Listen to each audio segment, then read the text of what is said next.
should do. Right. Black holes. Today we're going to talk about black holes in coffee physics. It's got coffee in it. I actually do like coffee, but because I've just done one, so I drunk it all. What can I say?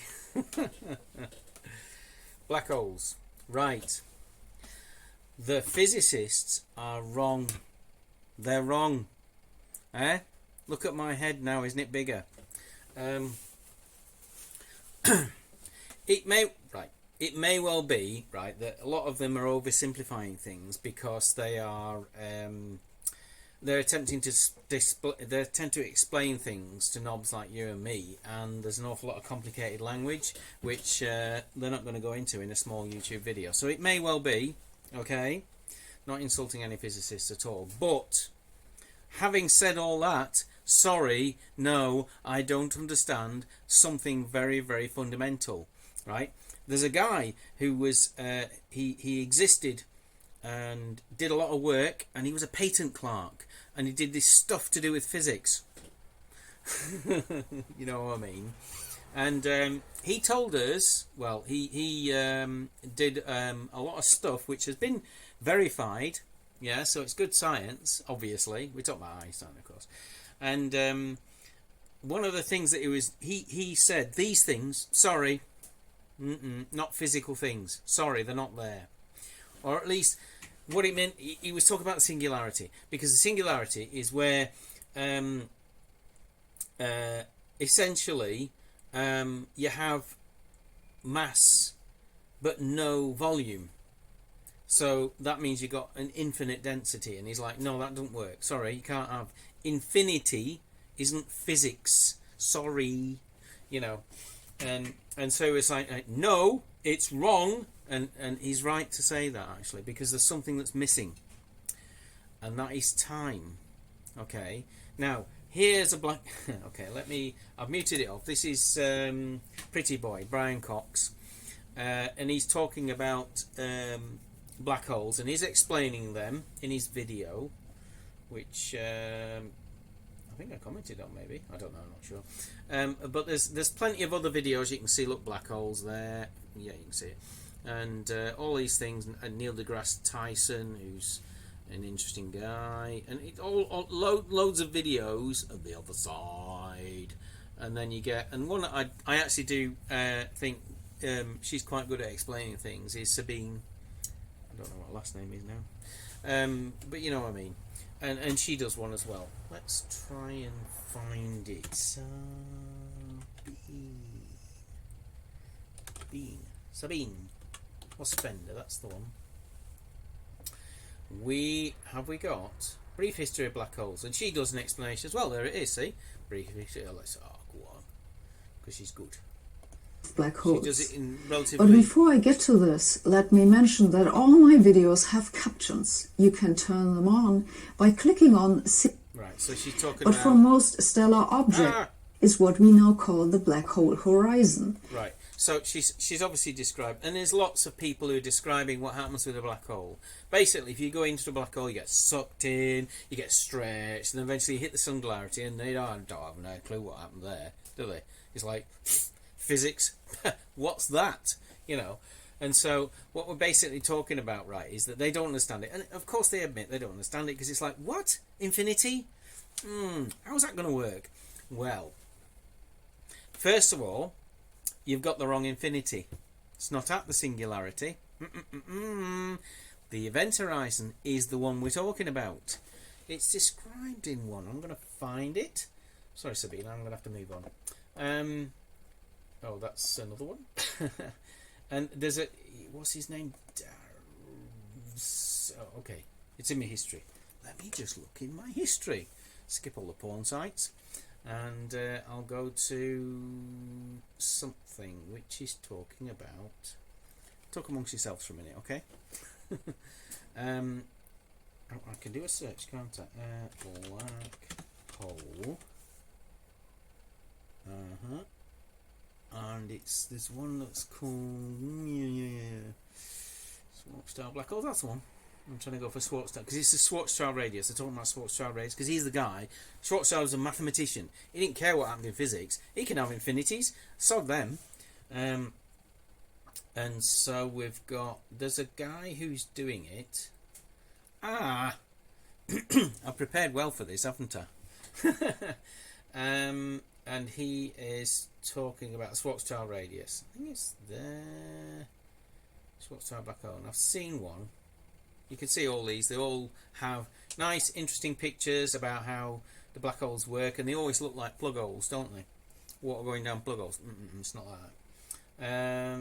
What the? And so I'm trying to find the one which I found, and now I'm not finding it. So that's really stupid of me, isn't it? But basically, it's one where the guy's explaining. So this is Schwarzschild radius. Spinning black holes. There's one there by Veritasium. Sorry, mate. The thing is, right, that video that I was showing of Veritasium, he's showing the black hole. You see, this is the thing. Oh, pig in adverts. I'll let the advert go. But what it's talking about is skip. There we go. And so we have this. Where are we at? So we have this picture. Let's go through it. And okay, there you go. You see, now he's showing. Look. See, light bends around it. That's what you see. Look, we've all watched, what is it, Interstellar. Look, can you see a black hole? Right. Number one, okay. Interstellar, what you see in Interstellar, nobody actually went with their bloody... It was a Sony Handycam when I was a younger person. Nobody's been there with their iPhone and actually gone, look, I'm just going to film this black hole here because we're making a film. And so the scout, what they call them, location scout, he's gone there, he's gone, oh, that's right, we'll film that one. Nobody's done that, right? It's not something people have done. So when you see that nice, which is very good, okay, it's a simulation. They put some maths into some software and it shows this nice pretty graphic. That's what a simulation is, okay? And so they do that and it shows that, and it's really, and obviously, you know, Kip Thorne, wasn't it? Kip Thorne? Yeah. Because one of the robots was called Kip. And he's done that, and I think he basically created the it's probably one of the simulations he was doing, and somebody who happened to be around going, we should make a film about that. You know what I mean? And so that while they're showing something which looks great and is a good graphic, it isn't actually a black hole. It's not an actual physical black hole. Nobody's been to a black hole and filmed it with their iPhone. Okay. So, whilst obviously it's done through a lot of research, not taking anything away, there's a lot of research gone into it, and they've obviously done all the mathematics on it, but at the end of the day, it is just a pretty graphical video. It's animation, essentially. Okay, they made it up. Okay. And so while we have this thing here, and it's saying, look, this is how it looks like, that's why we see that in the film. Again, that isn't, obviously that's bits of cardboard, but it's showing the same thing. You get this thing, don't you? And maybe he actually shows the film. Yeah, it does, yeah. Yeah, see? Why is it that it doesn't give you the bit that you clicked on? So let's play it and it'll probably get to it. And so he's showing it there. He's going, look, see? That's how it works. Look, remember that thing that you saw in Interstellar? And there he shows it. Look, there. See? It's the same. That's how it works. Piggy neck. Let me just... that's the one. Yeah. So we've got Interstellar there. That's obviously the shot in Interstellar. It's the black... what do you call it? Gargantua? And it's like, look, there's the black hole. That's not a black hole. That's a simulation. It's done for the film. It's probably extracted from physics. So like the Kip Thorne probably had this going as a physical simulation, and then they took sequences from it and used it in the film or something like that. But that is not a black hole. You are not looking at a black hole. You're looking at a computer program. Okay? Based on the physics and the maths and lots of GR in there and all that sort of stuff. But it is a graphic. Now, there is a black hole that they have actually taken a picture of. What was it? Not Sagittarius A. What's the other one? We had one, didn't we? Picture. Black hole. Ah, there you go. Look, see? Right, so we've got all these pictures, right? Now, obviously you can see on the screen, I've got pictures of black holes here, right? And this is, in fact, Wikipedia have got a page on it, haven't they? Look at that. Isn't that sexy? Right, and then you get, you see, this is the thing, you get a picture like that, right? That one you can see there, I'm pointing out, obviously. And then you get, alongside, you get pictures like this, and you go, you see, it's the same. That, as far as we can tell, right, let's go to the actual graphic. Can I play? Yeah. So that's the graphic, and I believe this is okay. So it's a radio image of supermassive black. It's Messier 87. Okay. So they've taken a picture, right, with a radio telescope. Right. It's not visual. It's not a visual image. You know, no matter what you do, you know, if you had a powerful telescope that's about the size of a planet, you know, you wouldn't see that because that's radio. That's the radio signals that are coming from it, which is electromagnetic. It's in electromagnetic sport, isn't it? Oh, so it's Event Horizon Telescope, M87, and first direct visual evidence of supermassive black hole. Right. So they're saying we pointed our big dish in that direction. It's in space. It's the Event Horizon Telescope, a huge dish, and they pointed it in the right direction, obviously. And I mean that thing, you wouldn't be, you know, no way you can see it with naked eye. I mean that's billions of light years away, or something like that. And they pointed it, the radio telescope, to it, and this is the radio signals. What frequency band are we talking about here? It doesn't actually say in the text. I'm trying to read it. Okay. Doesn't say. Right, but it's radio waves. I mean, we can assume it's, you know, it's obviously not the light because it's measured with a radio telescope. But that's a picture of an actual thing in space, as opposed to the thing that you see in Interstellar. Right, why am I getting all upset about this, and what am I coming to? Because you're there, you're going, all right, Graham, all right, yeah, you made your point, pictures and all that graphics, and what's going on then? Come on, get to the point, right? It's got a black thing in the middle, hasn't it? Yeah. So let's go back to the videos. I had one, didn't I? No. Get rid of you. You're about gravitation. This one, right? So you're saying, okay, well that, whilst it's an animation, effectively, yeah, there's some similarity, isn't there? You know, it's like a polo. do we have polos still? You know, and so they're saying, okay, this is basically what you're looking at. When you look at it, you see this, right? And what he's doing when he's explaining it with his bits of cardboard is he's saying this is why you see it like that. You see. And that's why it looks like, well, that he's explaining there is why that looks like that, right? But when we're looking at that picture, there's no line across the middle, is there? Why? Because it's real and the other one's not real. Essentially, what's going on with this guy, right, and his explanation, I'll bring that thumbnail up again. There you go. And his explanation is he's saying, well, what's happening is the reason why it looks like that is because we're talking about something that can bend space and time. So what you're seeing is actually, you know, behind it or something like that. It's coming through it that way. And yeah, okay, fine. You can go with that because there are similarities, aren't there, between that and that. Yeah, it's got something around it, and there's a hole in the middle, you know. So it's a black, because it's dark in the middle, so it's black hole. Now, that, right, notwithstanding the fact that that is, okay, so this is a false colour image, that's radio signals, it's not light. But notwithstanding that, right, they're actually seeing, like, this is the area here, this around the outside is where we're getting high, whatever wavelength they're talking about, that's where it's high, and in the middle where it's low. Okay, fine. So they're seeing a high amount, I'm assuming, I don't know, but they're seeing a high amount around the outside, especially on the bottom bits, and in the middle it's low, and then there's nothing around the outside of it. Or less, shall we say, that makes the image dark. They may have put false contrast and everything like that. You don't know, but we're going to assume it's a realistic sort of thing, you know, if it was relayed. Right, now the thing with black holes, why are you ranting on about it, Graham? What's the big deal? Come on, get to the point. Right, I'll get to the point. I need the Schwartzchild thing, but it's not there. Come on, Sabine, give me the diagram that people give, right? Right. So we've got particle physics, blah blah blah. She talks about that, blah blah blah, and I need to talk about the Schwarzschild radius.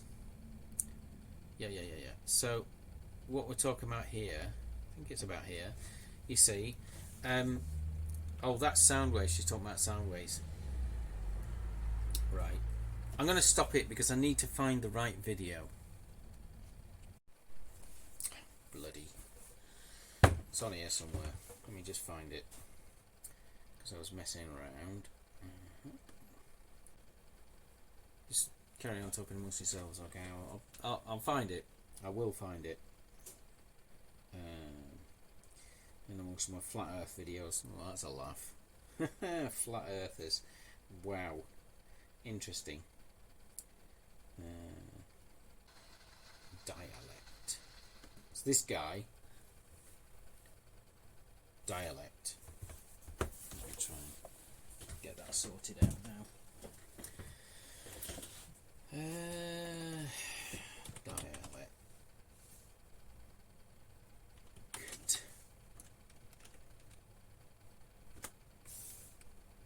Here we go. Right. So, the guy explains about, you know, space-time manifolds and how, you know, basically our perception of the way that space-time isn't real, and that and he's explaining in you know, we've got the maths here. This is about tensors, which is quite interesting actually, because I didn't get it, but it kind of explains matrix. It's a matrix, that's all. And then he kind of dives into this stuff where he's showing here, right, about how you can remap Cartesian coordinates essentially, which are Cartesian coordinates of space and time. He's got time there and space there and time there, and he's going into it. I've got the sound turned off because it's just rude for him to interrupt me, isn't it? No, it's because I'm trying to synopsize and stuff. And then he's talking about, you know, like, because we've got a problem. Where's that graph he has? Give me the graph, man. I want the graph. No, he's not there. Well, he kind of is, isn't he? Ah, right. So what's going on here? Not there. Here. So he's describing how you have flat coordinates, and he's saying it's a bit like an Earth map, right? Because what you're doing is you're mapping into a flat sheet of paper, like as if it were, like you do with a map, where it's a 2D map, right? And what we're essentially doing is we're trying to show some sort of three-dimensional thing, right? In 2D, okay. And so in order to do that, we have to make it so it's representative. It's not actually what's happening. It's just representative. Just like if you have a map of the Earth, right, and you have the map straight like that, then Greenland is not the same size as North America. You know, it's just because that's the way the map shows it. That's how it's represented. But in actual fact, it's curved round, and no, Greenland's, you know, a small island. Not really, no. But what's happening here, you can see in the graph here, he's got this line going down, right, and it's crossing the x-axis. Can you see it? It's a little bit reflective, right? And it crosses the x-axis at r equals 2gm over c squared. Yes, that's the one. Right. I'm going to make it bigger and see what happens. Kind of. There. So this point here, I'm going to have to set this up better at some point, but there you go. This point here is where you can see there's a red line here. Parallax is there, isn't it? So there's a red line here which is going down and actually meeting the x-axis there, right? and that is at r equals 2gm over c squared, right? And r is 0 because that way, which way is it now?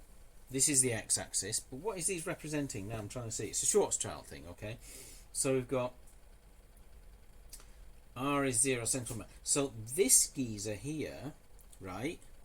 This is the x-axis, right? And this is like kind of the coordinate system as if we were looking at it. In other words, you got the Earth here, because it's I guess it's an Earth, but you got a body here, a planet or something, right?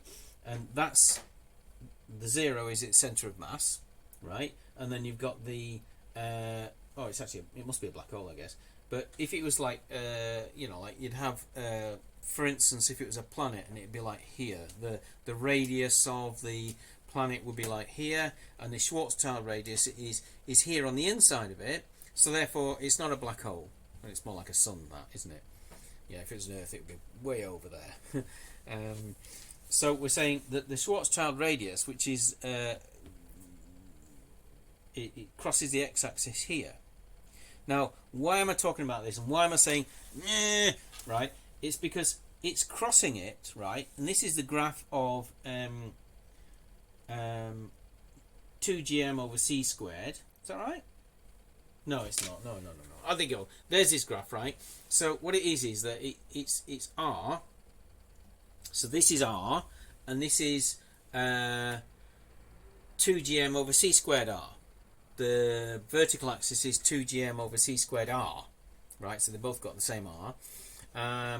And when r is 0, here, it crosses the x-axis. So when x is, sorry, not 0.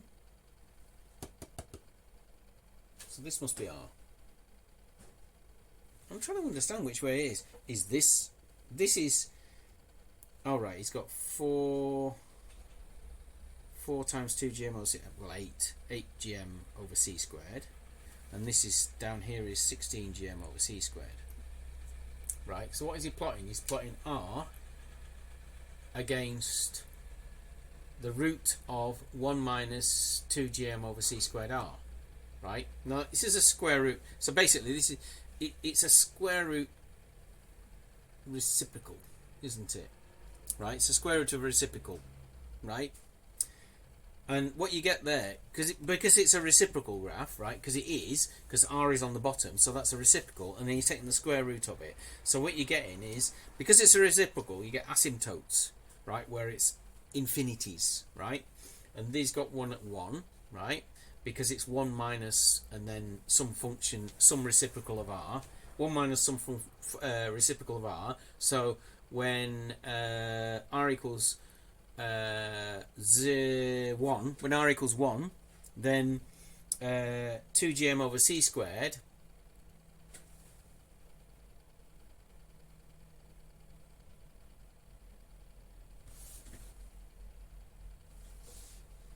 whatever. This section of the equation 2gm over c squared, well, it's got 2, 3, oh, I'm getting mixed up, aren't I? The point is, right, is that you've got a reciprocal in the equation. This is to calculate the Schwarzschild radius. The reciprocal in the equation, which gives you an asymptote vertically and an asymptote horizontally, right? Because that's what you get from a reciprocal. You get 2 asymptotes, one horizontal, one vertical, right? Where if it's just like y equals 1 over x, then you get asymptotes at y equals 0 and x equals 0. But this is offset. The asymptote is offset by 2gm over c squared. So that's where it crosses the x-axis. But crucially, because it's a square root, you get this curve where it goes perpendicular, right? And it's actually not an asymptote there, is it? No. But it's crossing the x-axis perpendicular to it, because it's a square root, right? And the square root is it's a loop round. It's a hyperbola or a parabola or something, which crosses the x-axis. You see, yeah.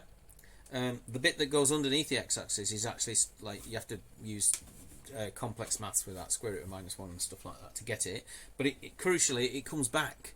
So it actually is perpendicularly crossing the x-axis, right? Now, why is that interesting, right? Because further along in his video, and I know I'm really going on, but bear with me, it's worth it. Because he goes further on in his video and he shows, let me show this, right? He's showing, it's about here, I think. Catch up, right? I'll cut the advert out. Okay, so what he's showing here, this is playing, isn't it? Right, he's showing it coming to like a kind of a cone, right? And he's wrapping it round and he's making it into, right, now he's making it into like a curved surface that's wrapped on itself, like where you know, like you curl things up. You get a piece of pulp and you roll it up and then you try and tighten it and stuff. It's that sort of thing. And I think he's got this bullet thing going on. Where's the bullet thing? Because he's showing the bullet now. We're not seeing the bullet. Yeah, we are. There we go. Right. So, and he's showing in the video, right? Quite rightly, he's trying to demonstrate. And then you got this thing, which is, you might be able to see it splined there, and he shows it going to kind of a cone shape almost, right? And he's demonstrating that bit there is inside of the if it's inside of the thing, then it's okay, it's like a planet or a star. But if it's outside, then it goes to a point, right? And that point is outside. It's the event horizon. He just said it there. It's event horizon, right? And so he's showing here how the black hole goes down, right? And the point occurs at the event horizon. There, see? So he's showing it there, right? Now, that is showing something which is sharp, yes? It's showing something which is, and he's trying to represent the what's going on basically with the mathematics, okay? And it's obviously, this is not easy to see. This is difficult to see. There it is. And so he's saying, look, and he's saying it's there you go. Did you miss it? And he's showing it like it's like a bullet, you know, and he's putting some irony in there as well. But basically he's demonstrating that it's a bullet shape. That's the point I'm making, that it's a bullet shape, right? It has a point, right? Let's go back to the graph where I'm prattling on, and I get it, you know, that this is dribbling on a bit. But if we go back to the graph and play, okay, I've obviously prepared this well, haven't I? Where are we at? Come on, you. You're supposed to put, oh, there you go. Right, so that's where he's showing that. Now, can you see the dichotomy there? He's showing that it crosses the x-axis, perpendicular, and if you actually add in the complex part, then it goes under it and sweeps back towards, right, because that's how it works, right? You can see it there, and it's crossing, and then it'll come back underneath. I can't show it because it's out of the picture, but it comes back underneath. So it's not a point, no, it's snub. It's crossing at a point there where it's flat. The front is flat. It's like they got a bullet and cut the tip off it and made a snub-nosed bullet. There's a name for that, isn't there? Hollow point. It's like they made a hollow point, I think. Right? So he's got two different things there showing, and I don't know, maybe he's representing something differently, but that's what I'm seeing there. Why is it important? I have to chop this down because I know I'm prattling a long time. Right? It's because he's talking about it being a black hole. And let's go back to the black hole thing. Yeah, and he's saying it's curled time round, and that's how he's representing the time as being the curled round bit. Fair enough, you know. He's trying to. This is a difficult subject, okay? And obviously, I'm saying you physicists are stupid. Well, you know, he's just trying to demonstrate that, and he's showing, okay, that's like a planet, man. You know, where the point goes inside it. So it's just like, it's normal. It's a normal object, like you and me and a planet and the sun and stuff like that, where the Schwartzchild radius is way on down inside there, and so you don't have to worry about it. You're not going to get sucked in, right? Right? But when you go to a black hole, I'll just play it, I think it works. When you go to the black hole, right, see, look, not valid. Why is it not valid? Because it's not on the graph, is it? It's the bit that's after the asymptote. It's not an asymptote, where it crosses the x-axis. Yeah? Right? In other words, right, the singularity bit and all the infinities happen way before you get down to the centre of the object. They actually occur at the event horizon. That's where the singularity mathematics is. It's not inside the object, it's on the edge, isn't it? Right? In other words, there's nothing beyond the event horizon. Nothing.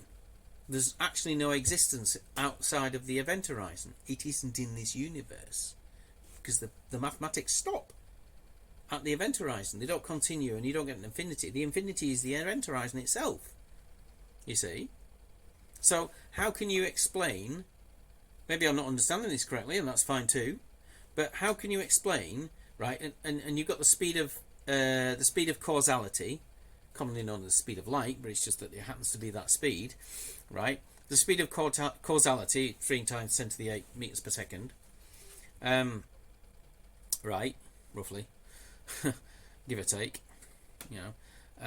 And he's explaining, we've got that. So the speed of causality, right, at that point in the Schwartzchild radius, light cannot escape, right? Well, it's causality. Causality ceases at the event horizon, isn't it? That's what we're really saying, right? In other words, and if you watch, obviously, if you watch Interstellar and you see the guy on the outside, which is in the ship, he says, you know, like, because they go down to the planet and it's been like an hour or two or something like that, maybe a few hours, and they come back and that guy's 30 years older, isn't he?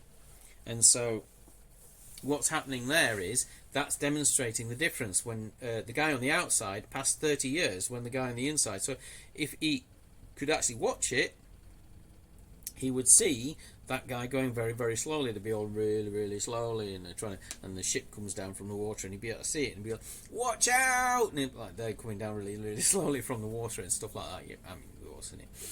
And the problem is that that's outside of the event horizon of the black hole, isn't it? Right. So at the end of the film, when he's going into the black hole, and you see him go in, and then the ship destroys, and it's just him. Still in the spacesuit, I think he is, isn't he? Right? And when he actually becomes stationary, because he goes inside this 5-dimensional object or something that's created by future humans, isn't it? And then he becomes stationary inside it. Well, you wouldn't. You see, somebody observing from the outside will see somebody being stationary at the event horizon, right? And if it was you, what would you see? You're the guy going in. What would you see? Now that's an interesting one, because people say, oh yeah, you just get squashed and stuff like that. But no, you wouldn't, because you would just continue going, but what you'd see outside would be things speeding up, like something that's on fast forward. You think, and eventually when you get to the event, well, you wouldn't get to the event horizon, but before you got to that, you're basically seeing time passing to the end of the universe, to the end of time. At the actual event horizon, you would be experiencing the universe at the end of time. So you can't go beyond the event horizon at all, because time is just speeding up, and you would just continue going. You effectively would continue going. The rest of the universe would be just in fast forward, and you'd experience, if you could hit the event horizon, you would experience the end of time at the event horizon, not at the singularity. So there is nothing inside, right? So how do you get to that point? How do you get to the mass collapsing to create the black hole in the first place, sort of thing? Well, I think what's happening basically is that the matter is actually settling on the event horizon itself. Inside, it's happening in the opposite way, so things are actually moving out, because time from our perspective works in reverse. So that stuff, instead of going that way, would actually come this way. And so basically the event horizon is effectively like the skin, if you like, of this black hole, and all the material from our perspective is actually on the event horizon, and the middle, actually in the center of the black hole, there's nothing there, because what you'll be looking at the center of the black hole from our perspective would be before time. Yeah, it would, wouldn't it? Because if it's time going backwards and we're looking further in, then what we would be, if we could physically see the inside of the black hole, which obviously we can't because of the light, but if we could physically see that, we'd be looking to the beginning of the universe and before time began. So what's at the center of a black hole? Nothing. The beginning of time. So we don't have to explain black holes using quantum physics, like very small. The center of the black hole needs to be explained by quantum physics because there's nothing there, because the time has run backwards to the beginning of time. Yeah. The next one's going to be about the Big Bang. You know where I'm going with that one. See you then.